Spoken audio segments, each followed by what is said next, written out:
Hey everyone, it's gonna be the last video of my second playthrough for the Sinner Sacrifice for Redemption Let's Play. We're gonna start with the final boss of the first 7, Angron, once again. And again, this is a boss where positioning is gonna be your biggest foe, although having lost your self-healing, you do just kind of take little bits of chip damage over the time that are going to add up. But I learned a lot from watching my first playthrough of it. Figured out, for example, that you can knock his swords back into him to do damage, so I'm going to aim to do that. And also, I'm going to fight him with a greatsword so I can hopefully do more damage to him. This is probably the one fight where using the sword and shield probably lets you do about as much damage, because you can do more hits in the brief windows of opportunity you've got to do the attacking. But we'll see. If nothing else, I really need to goad him into doing attacks where I can hit him. Like, not that one. Well, I've learned since that you can actually follow up on his fists as he's pulling them back. It's just really hard to actually hit them. So, only 2 attacks and I've already got the armor off his right fist. Which is going to be the one that he uses most of the time, I think. And yeah, it's going to be him destroying the platform already, and I've taken one minor hit.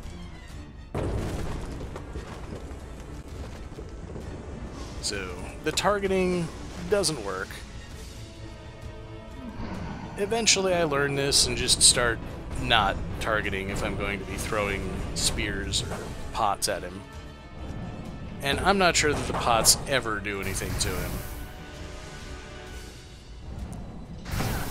You can kinda hit him with them if you angle it up properly.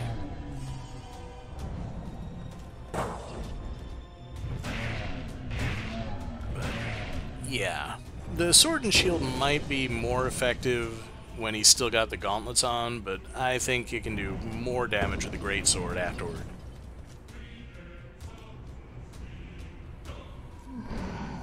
Yep. Thought that was the ledge-destroying attack, but it was not.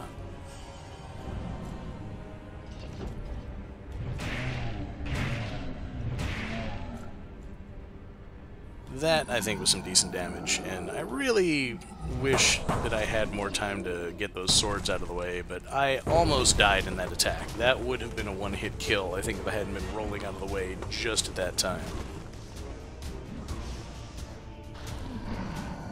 I can't say the spears really do a whole lot of damage. And I kinda dodged a fist to take a sword in the face there. Good trade-off, but could do without the extra damage.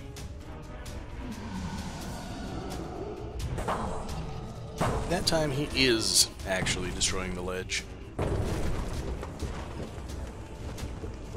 And I retreated a little far away. That's probably going to be a problem. But he always uses the swords first. Absolutely every time.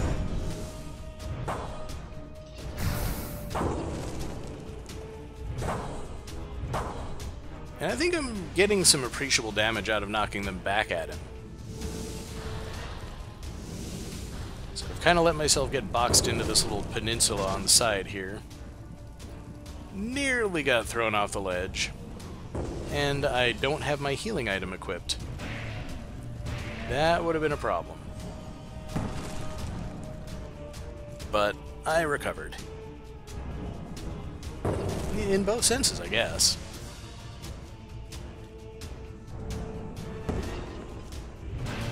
And that might be his right gauntlet, finally. I guess his left, my right.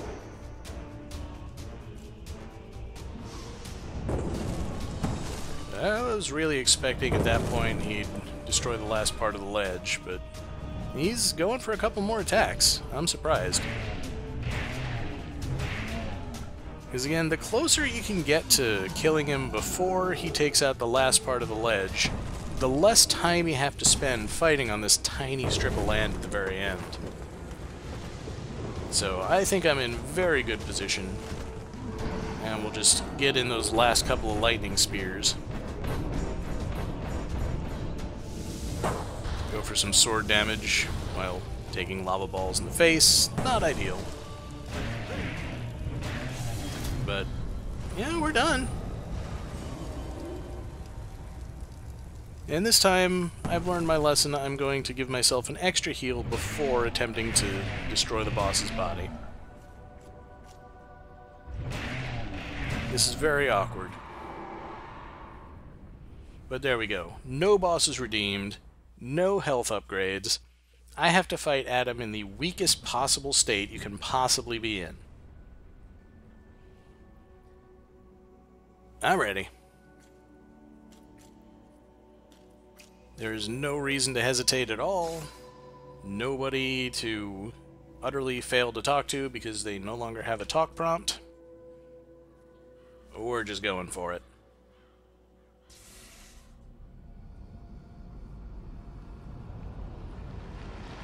Well, at least again, I have the advantage of having watched my footage from the first playthrough, gotten a better idea of how to deal with a lot of Adam's patterns. What are going to be attack opportunities, what are not, and how to get the most damage out of the opportunities that I have. Now, obviously, for the first part of the fight, while he's using the sword and shield, parry riposte is still going to be king. And trying to get him into a pattern of repeatedly attacking is good. Lightning in the face is not good.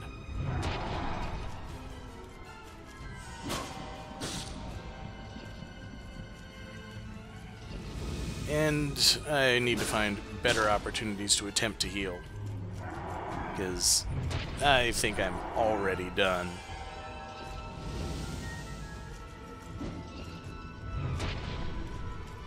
That was a good hit, though.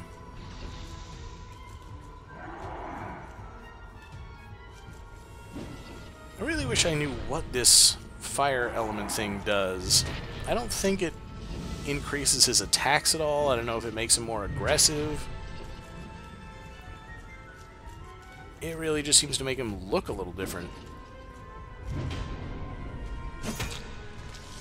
Alright, that was bad timing on my part. Kinda thought he would still be reeling from having tried to throw his shield in my face.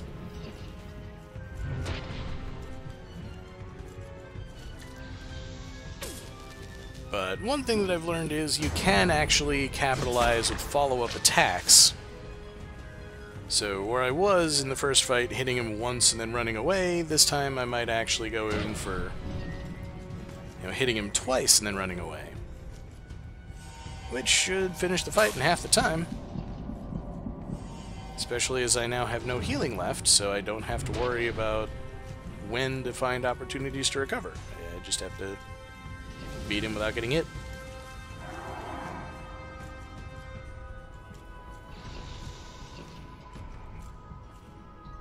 Seems like a very familiar situation. And, yeah, still trying the parry. Still not working for me.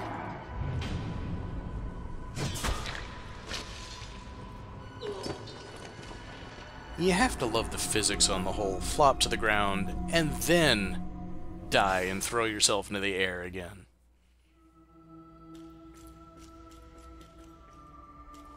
But yeah, I haven't done this fight in a while. I was just really careless. This time around, I'm sure I can do a lot better.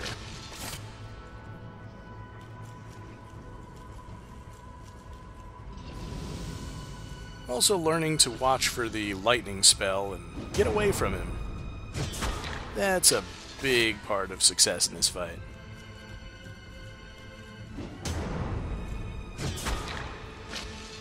I'm sure there are ways to bait him into always using the sword attack.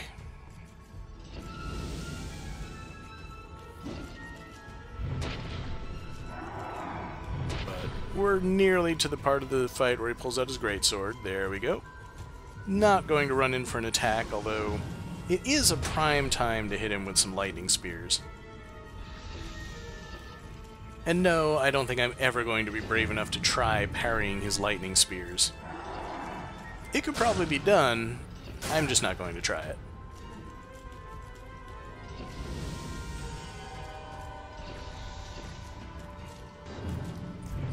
So, yeah, getting in behind him should give you the opportunity for a couple of good hits.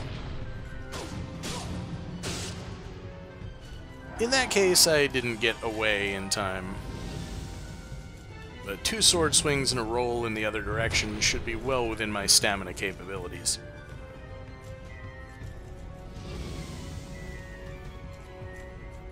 And appreciating that when he does the cross-battlefield lunge, it does put him in a predictable path that once you've dodged, you've got plenty of time to get in behind him and get in at least one hit.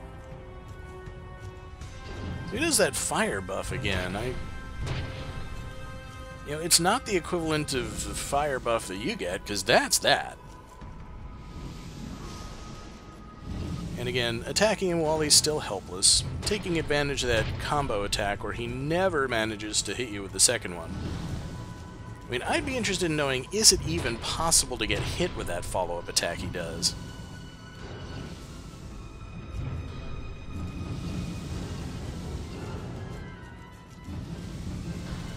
I think this is the first time I ever noticed that particular spinning strike that he does actually sends flames out in front of him.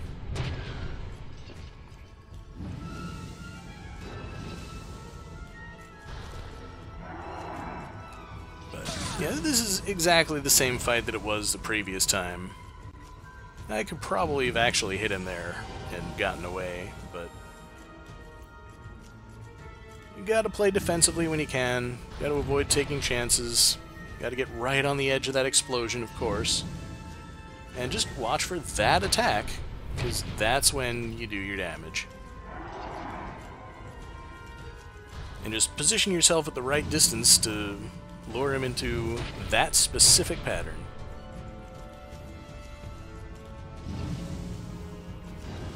Do this enough times, get used to it, and just make sure you time it so he's not exploding when you do.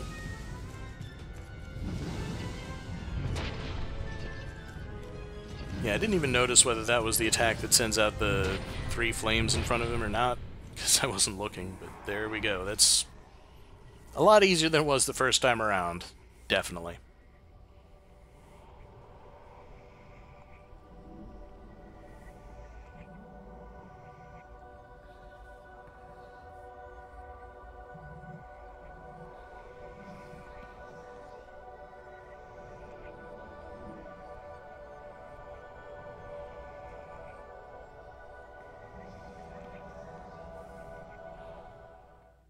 I have always been bound by fate, yet now I remember my oldest dream.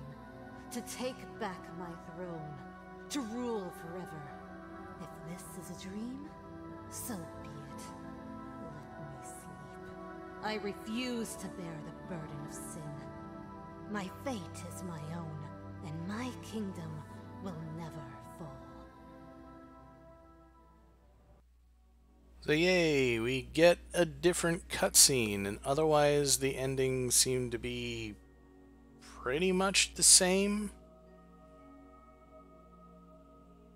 And I still don't know that I care about any of what I've seen. You know, there's still not a lot of personality to it, but at least this time there was a different outcome.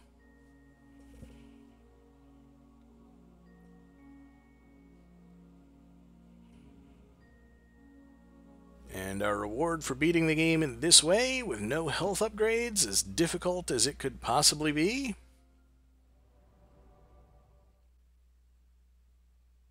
Absolutely nothing. We get booted right back to the title screen with no reward. No new challenges, no new weapons. But there is one more ending to the game. And I'll start leading you down the path that leads to that one next time. Join me for what will hopefully be my final playthrough.